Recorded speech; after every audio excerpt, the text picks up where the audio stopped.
వాక్యపు వెలుగు అనే ఆధ్యాత్మిక కార్యక్రమం వీక్షిస్తున్న నా ప్రియ స్నేహితులకు నా హృదయపూర్వకమైన వందనాలు తెలియజేస్తున్నాను. నిన్నటి దినమంతా దేవుడు కాచి కాపాడి మరొక నూతన దినాన్ని మనకు అనుగ్రహించాడు.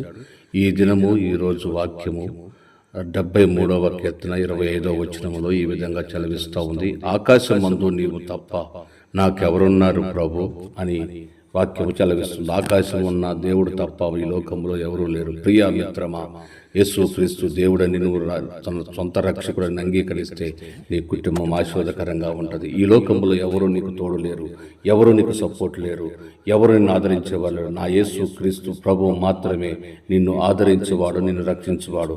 ఆ యేసు క్రీస్తు ప్రభు నీ సొంత రక్షకుడిగా అంగీకరించు. ఆకాశం మందు ఎవరు నీకు తప్ప ఎవరు లేరు, ఆయన తప్ప. ఆయన ఒక్కడే దేవుడు. ఇప్పుడే నమ్ము. God bless you. దేవుడిని దీవించి ఆశీర్వదించును గాక. ఆమేన్.